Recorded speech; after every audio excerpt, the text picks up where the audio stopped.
Let's be back in each national finals and choose my alternative winner for each of them.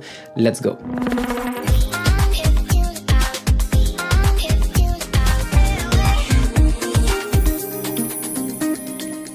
Hey yo, hi, I'm Max. I'm a Eurovision reactor and YouTuber since many years now. I'm reacting to a lot of Eurovision content on my social media, Instagram and TikTok too. And today I decided to do this video for the first time on my channel. I never do that before, but I want to give you my alternative winner for each, not all the national final, but some of the national final where my winner didn't win. And I want to share it with you because it could be fun to talk a last time before the huge week of Eurovision 2024, which is coming soon, about this singer, what we will not maybe talk about after Eurovision. But for me, there is many good songs for this Eurovision 2024 season. There was a lot of amazing national selection and finals, and I can't wait to give you my alternative winner for some of them. Don't forget please to subscribe to this YouTube channel to support my work, it's important please, and also on my Instagram and my TikTok because I'm still doing my Eurovision challenge. Thanks a lot by the way for all the message, the support I receive and all the views. This is crazy for some of these videos. A huge thanks, merci beaucoup. And now stop talking and let's go be back in the national selections. Let's go. So I'm gonna give you my alternative winner for the selection where my winner actually didn't win, or where I think there was some song which was really interesting. I'm not gonna talk about Albania and Croatia because I'm kinda agree with the winner of these two. The first country I want to talk about is Czechia with Overdose by Tom Sheen. This song, I don't know why, because it feels really commercial, it feels really pop, a bit basic for me, but I totally connect with it. I really enjoy to listen it a lot of time, and it's actually the song I'm listening the most from the Czech selection, and I actually listen a little bit more this song than Pedestal by Echo, so this is quite fun, and yes, it was my alternative winner. I'm still okay with the result of this selection. It wasn't the strongest one, I think, this year. Next, Denmark. I'm kinda agree with the winner. Saba was my winner. For Estonia, let's talk about Eesti Laul. It was different, and I'm kinda sad because Cecilia with her song FOMO was actually the song I'm listening the most of the selection, and I'm still listening a lot this song. She didn't qualify to the final of Eesti Laul, and Estonia, I'm a bit angry against you about this because the live performance was okay, it could be better of course, but it was really cool to have this type of song. I know, I still have this song playing in my head, and it feels what I could expect from Estonia pop music, and I really love this song, and I hope that Cecilia will take part more in Eesti Laul in the few and the next years. And yes, I am completely addicted to this song, to be honest with you, so yes, a bit sad for this one. Next we move to Finland. Of course, Windows 95 Man wasn't my winner at all. My winner was, no surprise, it's Sarah Sipola with her song Pascana. That is crazy for me that Finland didn't choose that song because the staging was fantastic. It's something that could be recreated on the Eurovision stage in Sweden even more better. And I think it's a missed opportunity for Finland to don't stand that song. Of course, it's all about the televote choice of percent of all the public vote count compared to the jury vote here.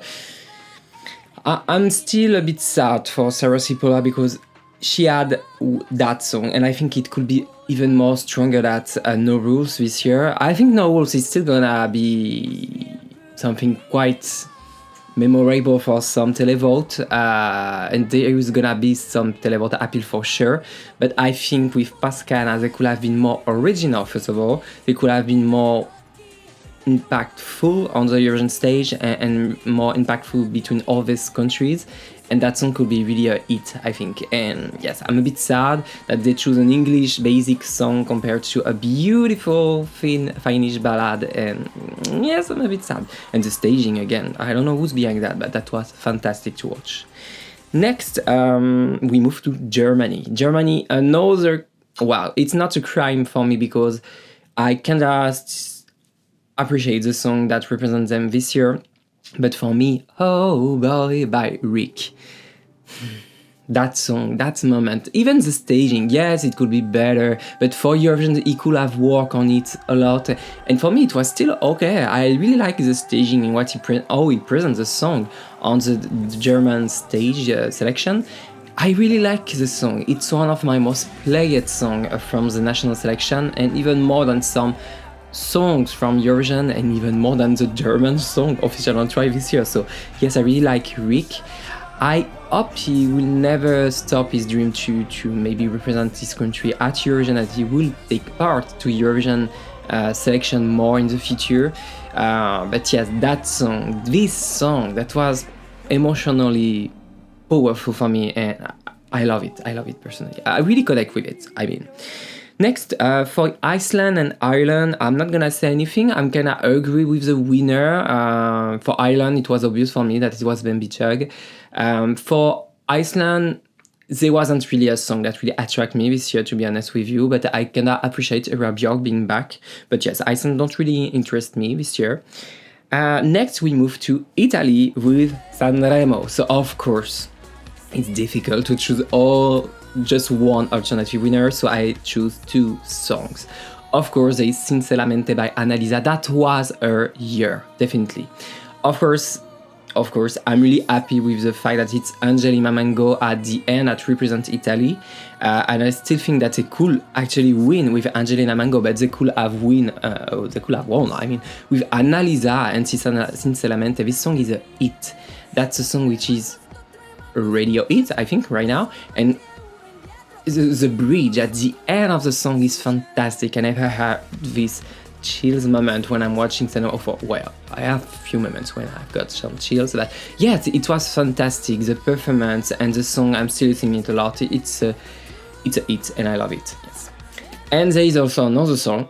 I mean, I'm listening a lot of songs from Sanremo. Like each year, it's not easy to compare like a classic national selection for Eurovision with Sanremo, because it's so much more and so huge that you cannot just listen one song after Sanremo, you listen 10 songs, 20 songs. I mean, there is Mahmoud with Tuta Gold. I mean, that that performance for the final of Sanremo, that was crazy.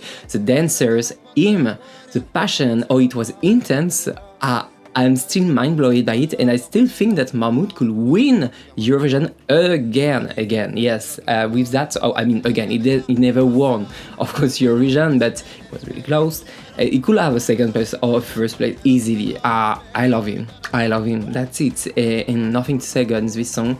It's actually one of my favorite songs from him, and he didn't won Sanremo. Why? But it was so difficult this year, between Annalisa, between Angela Mango, between Mahmoud. I should choose one song. Come on, Italy, stop the game a little bit. Next, there is Latvia and Lithuania. Same here, can I agree with the winner? Nothing to say. Sylvester Belt was my huge winner. I really like him. Next, we move to Luxembourg. There was a song, a beautiful, powerful ballad. It was Drawing in the Air by Crick. But most important, the song was written with the only one, Elsie Bay from Norway, and I hope that one day one of her songs, or maybe her, are gonna represent the country or song. I don't know, but I want her at Eurovision one day on my screen, my TV screen, because I love every song she's writing. And this song also, that was so good. The performance was excellent. Crick, I never know her before, and she was a good performer. And the song is still one of my favorite ballads of this year. Some of you say it's a bit too generic, too classical. Yes, but it's a good one, and I just like to listen it. Yes. Next, we move to Malta. It was interesting this year. I think a lot of people sleep on Malta or think, okay, it's just Malta, so we're not gonna say it's good. But for me, Denise with her song Mala Mala Mala, that was a hit for me. It could be really radio stream thing that could work. It also feel a bit Malta. I don't know all the energy maybe of the performance, but I like it. But I can agree with the winner with Sara Bonici and her song Loop, so I'm okay with it. But yes, Mala by Denise was also my alternative winner for Malta this year. Next, we move to Moldova. No, Moldova, to be honest with you, I don't really follow the national selection. I hear some song that nothing really attract me like Iceland. It's really the two selections this year I was like, okay, could be better. So we move to Norway. Norway with My AI by Super Rob and Elrika Norwish. This song, why this one? Than, for example, Kano. I don't know, but this song stuck in my head since many months. I can't listen to this song again and again, but I'm addicted to it. I'm a superhero. It's in my head 24 hours, 7 days per week. Every time I'm listening to this song, I'm completely into it. And yes, that's a huge, one of my favorite songs this year to listen. Maybe yes, the performance live wasn't my favorite, to be honest, and I kinda agree with the result with Goat and our song Ulveam, but yes, I like this song too, so yeah. Next we move to Portugal. Portugal, nothing to say. Yolanda was my winner, and I think she was the best option, personally, only my opinion here. But yes, I agree with Portugal result. We move to San Marino. San Marino. Well, it's more like a fun thing to say this as my alternative winner, but Loredana Berthe with Passarene. I just love her mood. I just love how she said that she wanted to go to Sweden just to fuck up with her ex-boyfriend, I mean. It could be so funny to see her on the Eurovision stage, but unfortunately it didn't happen. I'm quite surprised by that, but Megara was a good choice, of course, for San Marino, I think. But I would love to see Loredana Berthe one day at Eurovision Song Contest. I mean, recently, in the recent years. Next we move to Serbia. Serbia, agree with the result. Dora was my big favorite in the beginning, and her performance really convinced me a lot. She's amazing in live. Go Serbia for the top 10 this year, maybe for a winning victory, we don't know. And next we move to Spain. Again, Spain, it's complicated for me to choose two winners. I was in overall a bit disappointed by the selection, but when I think about an alternative winner, I have two songs in my head and I cannot choose between them. There is the song Dos Extraños from San Pedro. Of course, this song for me, when you compare the lineup of this Eurovision Song Contest, it could have been so much more impactful and it could have been that song on the Eurovision stage. Of course, for me, the staging that he shows at Benidorm Festival was definitely bad for me. It was really not appropriate for the song. There was a lack of sensibility in the proposition. It was too energetic with the dancers. I wanted less, to have more in terms of emotion, but it could have been so good for Eurovision. I think when you compare that there is not a lot of ballad this year, maybe Spain could have stand up this year. Yes, maybe a missed opportunity here, but there were also Caliente by Jorge González. He was a performer. Of course, I'm not a huge fan of the song, but the performance was everything. There was some Chanel vibe in terms of that's a song that I don't really take attention to it, but when I see the performance, I was like mind blown by it and really ooh la la thing, you know. It was hot, I mean, but I would love to see him one day maybe at Eurovision Song Contest, but maybe with a song which is a bit more serious in terms of lyrics. But I really like the performance. He's definitely an amazing performer. And yes, it was between San Pedro and Jorge González to choose an alternative winner. I love Nebulosa. Don't tell me bad thing about that. I love them, but I think there was many possibilities actually for Spain, not just one. So it was difficult to choose only one. Next we move to Sweden. Sweden. What a selection this year. I really like Melodifestivalen this year. In the last few years, I was a bit disappointed, even if they are always sending the good song for me. But this year, when they choose Marcus and Martinez with Unforgettable, I was like, okay, that's a good one. They're really good performer. I like the song actually. But there were also other songs I would love to see on the Eurovision stage. Of course, it will be When I'm Gone by Maya Sher. I love her staging. First time I watched it, I was like, oh, this laser lights and everything. It was like a super production from Sweden, as they know how to do that, you know. And Yes, I was mind blown by it, and I want more. I want more mariage at Melodifestivalen first, and maybe Eurovision one day. And I want more staging like that for Eurovision. It was so beautiful and so cool. So yes. And finally, there is another selection, which is Ukraine. I'm agree with the result. I mean, Jerry, Her, and Aliona were my clear favorites since the beginning. So I'm agree with the result. So I think this is the end, yes. Don't hesitate to share your alternative winner for each selection in the comment section. To which song you are really sad to not see them on the Eurovision stage. Tell me everything. I will read and answer to everyone. I can't wait to see what you prefer personally. Here, it was only my personal opinion, so please respect it as I respect your opinion in the comments. Be nice with everyone in the comment section and to the artists also, because sometimes they are watching some videos. Yes, it happened in the past.